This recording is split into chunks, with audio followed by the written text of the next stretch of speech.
Hello students, welcome to my YouTube channel silver library. तो आज इस वीडियो में हम बायोलॉजी का बहुत ही एक इंटरेस्टिंग और सिंपल चैप्टर पढ़ेंगे जिसका नाम है economic importance of bacteria and fungi. तो इस वीडियो में मैं सिर्फ इकोनॉमिक इम्पोर्टेंस ऑफ बैक्टीरिया पढ़ाऊंगी। अगर आप चाहते हैं कि मैं फंगाई की भी वीडियो बनाऊं तो आप प्लीज कमेंट में लिख सकते हैं, फिर उसी के बाद मैं फंगाई की वीडियो बनाऊंगी। तो आज इस चैप्टर में हम बैक्टीरिया के इकोनॉमिक इम्पोर्टेंस के बारे में पढ़ेंगे, उसके क्या क्या यूजेस हैं, उसका रोल कितना है हमारे डेली लाइफ में, हम वो सब इसके बारे में पढ़ेंगे। तो सबसे पहले हमें ये जानना है कि बैक्टीरिया होता क्या है। अब जनरल बेसिस में बेसिक सबको पता है ये बात कि बैक्टीरिया जो है वो प्रिमिटिव ऑर्गेनिजम्स होते हैं जो कि प्रोकैरियोट्स होते हैं। प्रोकैरियोट्स का मतलब कि उनके ट्रू न्यूक्लियस नहीं होते हैं और वो सिंगल सेल्स होते हैं। ये कुछ छोटी मोटी बात है जो सबको पता है, और उनमें क्लोरोफिल प्रेजेंट नहीं होता है और उनमें कोई रूट, स्टेम, लीव्स ऐसा कुछ भी नहीं होता है, ठीक है, लेकिन वो एक लिविंग ऑर्गेनिज्म है। तो इसीलिए हम बोलते हैं the bacteria are most primitive unicellular organisms. Each bacterial cell contains a single chromosome which is not enclosed in a nuclear membrane. तो ये जो बैक्टीरिया है, ठीक है, ये इसके सिर्फ सिंगल क्रोमोसोम होता है और इसमें ना ही कोई न्यूक्लियर मेम्ब्रेन होता है, इसका कोई डिफाइंड स्ट्रक्चर नहीं होता है, ठीक है।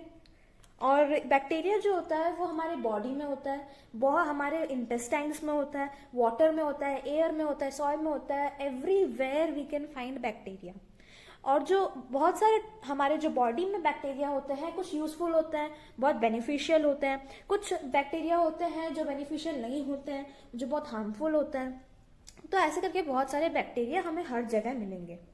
तो बैक्टीरिया जो है वो स्मॉलेस्ट लिविंग ऑर्गेनिजम्स ऑन अर्थ है, क्योंकि उनका लेंथ क्या है 2 माइक्रोमीटर्स एंड 0.5 माइक्रोमीटर थिक, ठीक है। यहाँ पे लिखा हुआ है साइज में, bacteria are smallest living organisms on earth with an average size of 2 micrometers long and 0.5 micrometer thick. अब हमने साइज की तो बात कर ली बैक्टीरिया की, अब शेप में वो कैसा है। अब बैक्टीरिया के 4 टाइप के शेप्स होते हैं। एक होता है कॉक्सी, मतलब कि स्पेरिकल बैक्टीरिया। एक होता है बैसिली, मतलब रॉड शेप्ड बैक्टीरिया। एक होता है स्पिरिला, मतलब स्पाइरल या फिर ट्विस्टेड बैक्टीरिया। यह होता है विब्रियो, जिसको हम बोलते हैं कॉमा शेप्ड, ठीक है। तो यहाँ पर ये जो डायग्राम दे रखा है आप उससे देखकर समझ सकते हैं कि कितने कैसे कैसे टाइप्स के शेप्स होते हैं बैक्टीरिया के। ये थोड़ा आपको याद रखना है क्योंकि ये शॉर्ट क्वेश्चंस में बहुत अच्छे मार्क्स के क्वेश्चंस आते हैं कि कितने टाइप्स के शेप्स के बैक्टीरिया होते हैं और कौन कौन से उसका शेप, मतलब जैसे कॉमा शेप्ड वाले का नाम क्या है या फिर स्पाइरल बैक्टीरिया का नाम क्या है। तो ऐसे करके बहुत सारे क्वेश्चंस आते हैं। अब उसके बाद जो बैक्टीरिया पेयर्स में होते हैं या फिर लॉन्ग चेन्स में होते हैं या फिर क्लस्टर्स में होते हैं, उनके भी अलग अलग नाम यहाँ पर दिए गए हैं। आप जैसे कि यहाँ पर देख सकते हैं, many bacteria live single but some occur in pairs, diplococci, और इन लॉन्ग चेयर्स स्ट्रेप्टोकॉक्सी, और इन क्लस्टर स्टेफिलोकॉक्सी। तो यहाँ पे दे रखा है कि बैक्टीरिया जब पेयर में होते हैं, ठीक है, तो उसको हम क्या बोलते हैं, डिप्लोकॉक्सी। डाई का मतलब होता है 2, तो इसलिए यहाँ पे डिप्लोकॉक्सी का मतलब कि पेयर, जब बैक्टीरिया पेयर में होते हैं। फिर उसके बाद जब बैक्टीरिया लॉन्ग चेन्स में होते हैं कनेक्टेड, तो उसको हम बोलते हैं स्ट्रेप्टोकॉक्सी। फिर उसके बाद जब वो क्लस्टर्स में होते हैं या फिर हम बोल सकते हैं हिंदी में कि गुच्छे में होते हैं, तब हम उन्हें बोलते हैं स्टेफिलोकॉक्सी। तो ये है डिफरेंट शेप्स, अभी हमने बारे में पढ़ा, ठीक है, उनके साइज के बारे में पढ़ा, ठीक है। तो अब हम पढ़ेंगे उनके स्ट्रक्चर के बारे में। Each individual bacterium is rather a simple cell. तो फिर बैक्टीरियम जो है, बैक्टीरियम मतलब 1 सिंगल सेल, ठीक है। तो इसके क्या क्या, जैसे प्लांट्स के साइटोप्लाज्म होता है, प्रोटोप्लाज्म, ये सब होता है, तो बैक्टीरिया का क्या होता है, क्योंकि ये भी एक लिविंग ऑर्गेनिज्म है। It contains the living substance protoplasm और protoplast lying within the cell membrane surrounded by a non-living stiff cell wall. The cell wall is made of peptoglycan and not of cellulose as in plant cells. तो हमें ये बात पता है कि plant cells जो होते हैं वो सेल्यूलोज के बने होते हैं, उनका जो सेल वॉल बना होता है वो सेल्यूलोज का बना हुआ होता है, और लेकिन यहाँ पर जो सेल वॉल है बैक्टीरिया का वो पेप्टिडोग्लाइकन का बना हुआ है, ठीक है। और जो बेसिक हमें ये बात पता है कि प्लांट्स जो होता है उनके सेल वॉल जो होता है वो सेलुलोज से बने होते हैं, लेकिन इनका वैसा नहीं है। तो ये आपको बात ध्यान में रखनी है। और ये इनमें लिविंग सब्सटेंस होता है सेल मेम्ब्रेन के पास, जिसको हम बोलते हैं प्रोटोप्लाज्म या प्रोटोप्लास्ट, ठीक है। फिर अब सेकेंड पॉइंट है, a thin cell membrane lies immediately beneath the cell wall and surrounds the cytoplasm. तो सेल मेम्ब्रेन भी है इसमें और साइटोप्लाज्म भी है। साइटोप्लाज्म के चारों तरफ है सेल वॉल और एक थिन सेल मेम्ब्रेन भी है। There is no well defined nucleus but chromatin DNA material is present in the central region. Living organism है इसीलिए इसमें कोई भी नो वेल डिफाइंड न्यूक्लियस नहीं है, लेकिन डीएनए मटेरियल जरूर इसमें प्रेजेंट है। फिर उसके बाद the cytoplasm contains vacuoles, granules and in very few cases some green pigment as well. Sometimes a slimy protective layer called capsule is present outside the cell wall. तो cytoplasm जो है उसमें हमें वैक्यूल्स भी मिलता है, ग्रैन्युल्स भी मिलता है और बहुत सारे केसेस में हमें ग्रीन पिगमेंट या फिर हम बोल सकते हैं क्लोरोफिल भी प्रेजेंट होता है। अब जैसे कि आपको ये वैक्यूल्स, ग्रैन्युल्स इन सब के बारे में अगर नहीं पता होगा तो आप कमेंट सेक्शन में लिख सकते हैं। मैं प्लांट सेल के बारे में या फिर सेल या टिश्यू के बारे में मैं एक वीडियो बनाऊंगी, उसमें मैं सब सारे पार्ट्स जो प्लांट के पार्ट्स होते हैं मैं उन सब के बारे में डिस्क्राइब करूंगी। तो उसके वो देखकर आपको बहुत ही अच्छा लगेगा और सारे डाउट जितने भी होंगे वो सारे क्लियर हो जाएंगे। तो आप कमेंट सेक्शन में लिख सकते हैं या फिर कुछ भी अगर डाउट्स वगैरह हुआ तो आप कमेंट सेक्शन में लिख सकते हैं। अब ये बैक्टीरियल सेल का हम यहाँ पर डायग्राम देखेंगे, उससे हम बहुत ही अच्छी तरह से पता लगा सकते हैं कि कौन सा स्ट्रक्चर कहाँ है। ये वाला जैसे कि ये है फ्लैजेलम। अब फ्लैजेलम क्या होता है? फ्लैजेलम जो होता है ये एक मूवमेंट के लिए होता है, ठीक है। ये एक लोकोमोटरी ऑर्गन है, किसका? बैक्टीरिया का। हम बोल सकते हैं कि जैसे क्वेश्चन आता है बहुत बार कि what is the locomotory organ of bacteria और हाउ इट मूव्स, तो हम बोल सकते हैं थ्रू फ्लैजेलम इट मूव्स। यहाँ पे जैसे लिखा हुआ है मूवमेंट में, यहाँ पे आप देख सकते हैं most bacteria cannot move about by their own effort and they are only passively transport by wind, water or contract. The lashing movement flagella provide active locomotion in a liquid environment. तो जब ये liquid में होता है या fluid में होता है तब ये जो फ्लैजेलम है इसके थ्रू ये मूवमेंट करते हैं, ठीक है। अब आता है न्यूट्रिशन। न्यूट्रिशन में ये है heterotrophic, saprotrophic and parasitic. Saprotrophic क्या होता है? मतलब कि ये दूसरे जो डेड ऑर्गेनिजम्स या फिर डिकेइंग डेड ऑर्गेनिजम्स होते हैं उनसे ये लोग नॉरिशमेंट लेते हैं। और पैरासाइटिक का मतलब होता है कि ये नॉरिशमेंट कहाँ से लेते हैं? लिविंग होस्ट से, ठीक है। डेड एनिमल्स या फिर प्लांट से नहीं, लिविंग होस्ट से ये लोग नॉरिशमेंट लेते हैं। तो ये है saprotrophic and parasitic nutrition of bacteria. अब रेस्पिरेशन, एरोबिक एनारोबिक हमें पता है दो टाइप के रेस्पिरेशन होता है, तो ये दोनों से ही रेस्पायर कर सकते हैं। अब रिप्रोडक्शन कैसे होता है? रिप्रोडक्शन के लिए रिप्रोडक्शन इन बैक्टीरिया सिर्फ एसेक्सुअल मीन्स से हो सकता है, ठीक है। या फिर हम बोल सकते हैं सेल डिवीजन या फिर हम बोल सकते हैं फिशन, ठीक है। यहाँ पर आप ये reproduction in bacteria by fission का देख रहे होंगे, ठीक है। तो इसमें क्या होता है रिप्रोडक्शन में, इसको हम बोलते हैं बाइनरी फिशन, ठीक है। जिसके थ्रू बैक्टीरिया रिप्रोडक्शन करता है उसको हम बोलते हैं बाइनरी फिशन। इसमें जो डीएनए होता है वो डुप्लीकेट होता है, ठीक है। और सेल जब एक्सपैंड होने लग जाता है तब डीएनए डुप्लीकेट हो जाता है, जिसकी वजह से वो दो सेल में डिवाइड होना स्टार्ट हो जाता है। तो जब ये दो सेल डिवाइड हो जाते हैं तो ये रिप्रोडक्शन कर देता है और न्यू वंस को प्रोड्यूस कर देता है। तो इसके थ्रू ये रिप्रोडक्शन ऐसे करता है। अब आता है highly primitive type of sexual reproduction. Sexual reproduction ये कैसे करता है? टू बैक्टीरिया के डिफरेंट स्ट्रेन्स जब होते हैं तब वो जब साथ में आते हैं तो उसको हम बोलते हैं कंजुगेशन, ठीक है। मैं फिर से बोल रही हूँ, सेक्सुअल रिप्रोडक्शन ये लोग कंजुगेशन मेथड के थ्रू करते हैं। कंजुगेशन मेथड मतलब कि जब दो बैक्टीरिया के जो डिफरेंट स्ट्रेन्स होते हैं वो जब साथ में आते हैं तो उसको हम बोलते हैं कंजुगेशन, ठीक है। अब हमारा दूसरा भी है spores to overcome unfavourable conditions. मतलब कि जब अनफेवरेबल कंडीशंस होते हैं वेजिटेशन में या फिर उनके हैबिटेशन में कुछ भी अनफेवरेबल कंडीशंस होते हैं, तो ये एक बैक्टीरिया जो है वो थिक एंड प्रोटेक्टिव लेयर या फिर हम बोल सकते हैं वॉल एक क्रिएट कर लेता है अपने चारों तरफ, उसको हम बोलते हैं स्पोर्स। ठीक है, वो एक rounded body, little rounded body होती है जिसको हम बोलते हैं स्पोर, और ये ओरिजिनल सेल वॉल के पास ही होता है। ठीक है, तो जब फेवरेबल कंडीशंस ठीक होते हैं तो फिर ये रप्चर कर देता है। ठीक है, तो इसको हम बोलते हैं स्पोर फॉर्मेशन। ये जो मेथड है इसको हम बोलते हैं spore formation.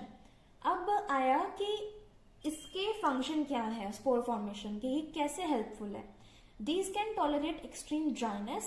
Some cannot be killed even at the temperature of boiling water or frozen ice. Some can tolerate poisonous chemicals. तो ये 3 पॉइंट जो है ये बहुत इंपॉर्टेंट है। ज्यादातर बैक्टीरिया में रिप्रोडक्शन के क्वेश्चंस बहुत ही अच्छे आते हैं। ये सारे क्वेश्चंस पे अच्छी तरह से ध्यान दीजिएगा और माइंड में रखिएगा। The spores can be carried far and wide by various means such as wind, water and और कॉन्टैक्ट। तो यहाँ पर एक डायग्राम दिया गया है कि बैक्टीरियम जो है ये बैक्टीरियल वॉल है और ये स्पोर वॉल है। ठीक है, ये बहुत डायग्राम आता है, डायग्राम बेस्ड क्वेश्चंस बायोलॉजी में बहुत आते हैं इसके, ये वाला। और एक यहाँ पर ये जो बैक्टीरियल सेल है और ये रिप्रोडक्शन इन बाइनरी फिशन जो है, ये 3 डायग्राम बहुत ही इंपॉर्टेंट है बैक्टीरिया वाले चैप्टर में। तो अब हम आते हैं useful role of bacteria in medicine. ये है इंपॉर्टेंट पार्ट, अभी आया, इसमें बहुत सारे क्वेश्चंस आते हैं। बैक्टीरिया जो है अब वो मेडिसिन के प्रोडक्शन में 3 काम में आते हैं। एक है एंटीबायोटिक्स, सेरम एंड वैक्सीन। तो हम ये तीनों के बारे में आपने पहले सुना होगा, लेकिन मैं फिर से अभी बता दे रही हूँ कि ये होता क्या है। एंटीबायोटिक्स क्या होता है, ये केमिकल सब्सटेंस होते हैं जो कि हम एक लिविंग ऑर्गेनिज्म में ऑलरेडी प्रेजेंट होता है। ठीक है, या फिर दिया जाता है एंटीबायोटिक्स जिसकी वजह से कुछ डिजीज प्रोड्यूसिंग बैक्टीरिया या फिर फंगाई की ग्रोथ कम हो जाती है या फिर रोकी जाती है, इसको हम बोलते हैं एंटीबायोटिक्स। ठीक है, ये है डेफिनेशन एंटीबायोटिक्स का। आप ये वाला डेफिनेशन अगर लिखेंगे तो बहुत अच्छा होगा, और ज्यादातर इसके डेफिनेशंस आते हैं एंटीबायोटिक्स, सेरम एंड वैक्सीन के। अब एंटीबायोटिक्स जो हैं वो न्यूमरस इन्फेक्शंस के लिए होते हैं, बहुत सारे होते हैं। तो फर्स्ट एंटीबायोटिक जो डिस्कवर किया गया था वो था पेनिसिलिन। ठीक है, यहाँ पर आप देख सकते हैं पेनिसिलिन, ये आपको भी पता होगा कि फर्स्ट प्रोड्यूस्ड एंटीबायोटिक है पेनिसिलिन। पेनिसिलिन जो है ये फर्स्ट प्रोड्यूस एंटीबायोटिक है जो कि फंगस से आया है, बैक्टीरियम से नहीं आया। और पेनिसिलिन नोटाटम ये एक मोल्ड है जिसकी वजह से पेनिसिलिन बना है। तो नेक्स्ट एंटीबायोटिक कौन सा है हमारा, स्ट्रेप्टोमाइसिन, क्लोरोमाइसिन, टेट्रासाइक्लिन एंड पेनिसिलिन। ठीक है, तो ये सारे हैं, इनके बारे में हम पढ़ेंगे। तो स्ट्रेप्टोमाइसिन जो है, ठीक है, वो कौन से ऑर्गेनिज्म से आया है, स्ट्रेप्टोमाइसिस ग्राइसिस। ये आपको इन सबके ऑर्गेनिजम्स के नाम करने हैं क्योंकि ये बहुत ही शॉर्ट क्वेश्चंस में इनके क्वेश्चंस आते हैं। ये जो आप टेबल देख रहे हैं यहाँ पर, अगर आप इस टेबल से याद करेंगे तो बहुत अच्छा होगा क्योंकि इसमें बहुत ही शॉर्ट में लिख रखा है सब कुछ कि कौन सा एंटीबायोटिक कौन से ऑर्गेनिज्म से आया है और कौन से डिजीज को वो ट्रीट करता है। अब क्राइटेरिया क्या है गुड एंटीबायोटिक का और अदर यूजेस क्या है। तो गुड एंटीबायोटिक जो होता है वो वैरायटी ऑफ डिजीज को कंट्रोल करता है, किल करता है माइक्रो ऑर्गेनिजम्स पैदा करके, और इसके कुछ साइड इफेक्ट्स नहीं होने चाहिए। और तीसरा है कि नॉर्मल बैक्टीरिया का जो होस्ट होता है उसको वो किल नहीं करना चाहिए क्योंकि हमारे बॉडी में भी बहुत बेनिफिशियल बैक्टीरिया प्रेजेंट होते हैं।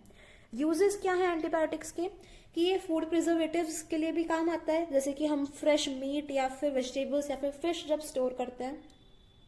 ये एनिमल फीड भी काम आता है, controlling plant pathogens and kills disease using harmful micro organisms. तो ये सब आपको पता है ये सब बातें।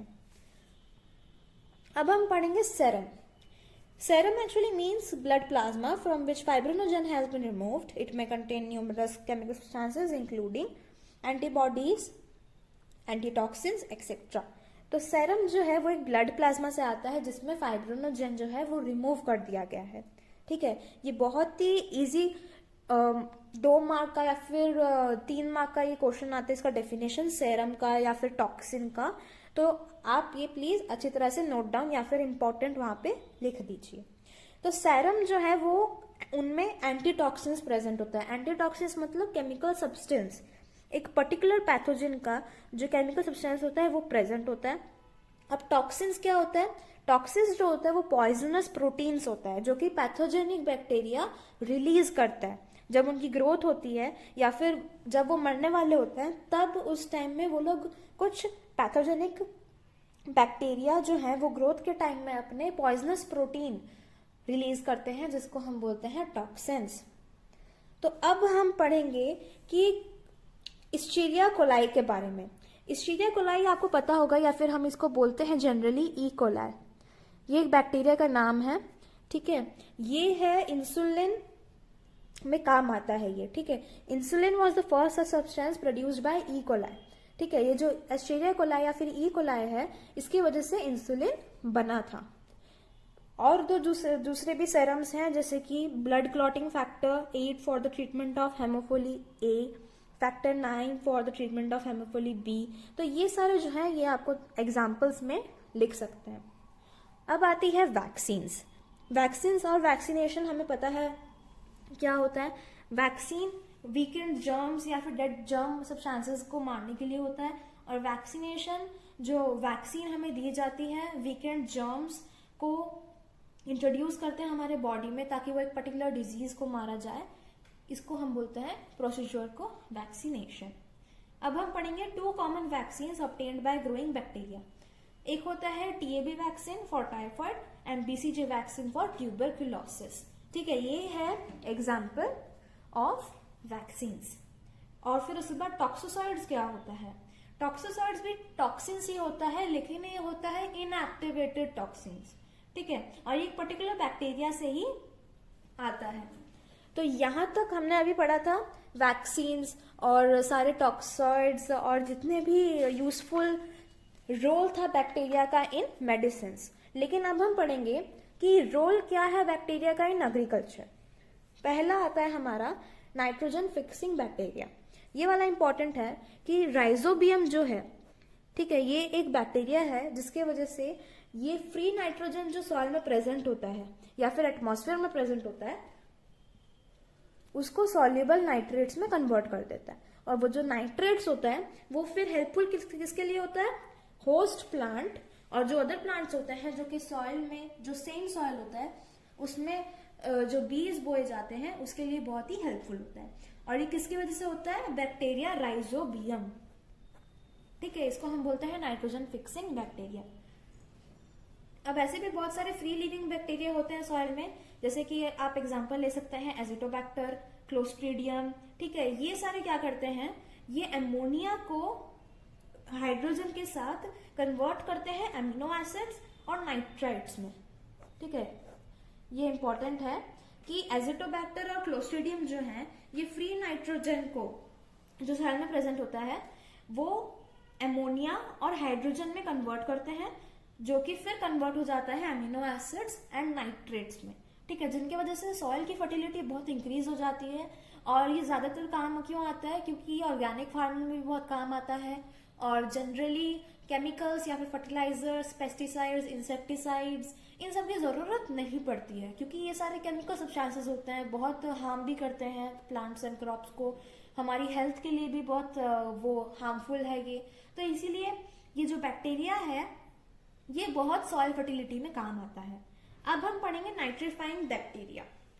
तो प्लांट्स जो है वो सिंथेसिस प्रोटीन्स करने के लिए नाइट्रोजन यूज करते हैं, ठीक है। लेकिन ये फ्री एटमॉस्फेरिक नाइट्रोजन यूज नहीं कर सकते, इसीलिए ये लोग नाइट्रेट्स यूज करते हैं। तो ये वाला जो पार्ट है अगर आप ये ज्यादा अच्छी तरह से समझेंगे तो बहुत अच्छा होगा क्योंकि ये लॉन्ग आंसर क्वेश्चंस में आता है। तो इस यहाँ पर नाइट्रीफाइंग बैक्टीरिया में हम नाइट्रिफिकेशन के बारे में पढ़ते हैं।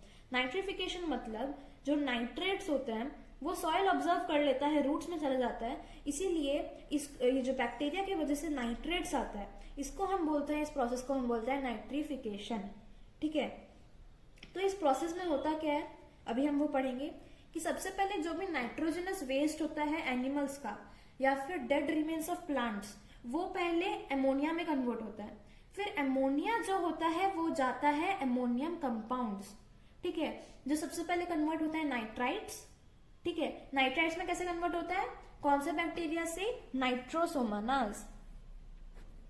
ये इंपॉर्टेंट है, ठीक है, कि नाइट्राइट्स एमोनिया से एमोनियम कंपाउंड्स, एमोनियम कंपाउंड से नाइट्राइट्स में कन्वर्ट होता है by bacteria Nitrosomonas and then it is converted into nitrates by which bacteria, Nitrobacter, ठीक है। अगर आप ये साइकिल देखेंगे, नाइट्रोजन साइकिल है, ये डायग्राम आता नहीं है, ना ही एग्जाम में क्वेश्चन पूछेगा एज अ डायग्राम, लेकिन आपको समझने में ये बहुत हेल्पफुल करेगा। तो ये जितना भी प्रोसेस था इसको हम बोलते हैं नाइट्रिफिकेशन, ठीक है। अब डीनाइट्रीफाइंग बैक्टीरिया क्या होता है, डीनाइट्रीफाइंग का मतलब होता है बैक्टीरिया जितना भी प्रेजेंट होता है सॉइल में वो ब्रेक डाउन करता है सॉइल नाइट्रेट्स, ठीक है। कुछ बैक्टीरिया होते हैं वो नाइट्रेट्स जो होते हैं उनको ब्रेक कर देते हैं, जिनकी वजह से नाइट्रोजन गैस रिलीज हो जाती है एटमॉस्फेयर में। फॉर एग्जाम्पल स्यूडोमोनास, ये है बैक्टीरिया का नाम, जो कि सॉइल में प्रेजेंट होता है और नाइट्रेट्स को ब्रेक डाउन करता है ताकि वो एटमॉस्फेयर में नाइट्रोजन गैस रिलीज करे। तो ये वाला जो पार्ट था नाइट्रिफिकेशन और नाइट्रोजन फिक्सिंग बैक्टीरिया, जितने भी ये बैक्टीरिया के नाम्स हैं आप प्लीज ये अच्छी तरह से लर्न कर दीजिएगा, क्योंकि ये बहुत ही इंपॉर्टेंट है। ये शॉर्ट क्वेश्चंस में भी आता है, लॉन्ग क्वेश्चंस में भी आता है, डेफिनेशंस भी पूछ सकता है, बहुत टाइप के क्वेश्चंस इसके बन सकते हैं। तो यहाँ पर हमारा ये बैक्टीरिया का चैप्टर अभी यहीं पे खत्म होता है। और बैक्टीरिया से रिलेटेड अगर आपको कोई भी डाउट हुआ तो आप प्लीज कमेंट सेक्शन पे लिख सकते हैं। और अगर आपको इसके बाद वाला जो चैप्टर है जो कि इसी के साथ है, इसका पार्ट 2 है fungi, economic importance of fungi, तो आप वो कमेंट सेक्शन में लिख सकते हैं, मैं फिर उसकी वीडियो बनाऊंगी। तो अगर आपको इसमें कुछ डाउट्स है तो प्लीज आप मुझे बोल सकते हैं। और मेरे पास इस चैप्टर से रिलेटेड बहुत अच्छे क्वेश्चंस हैं जो कि जनरली आते हैं एग्जाम्स में, फाइनल्स में या फिर बोर्ड्स में, तो आप मुझे कमेंट सेक्शन में लिख सकते हैं, तब मैं आपको वो क्वेश्चंस प्रिस्क्राइब कर सकती हूँ। Thanks for watching.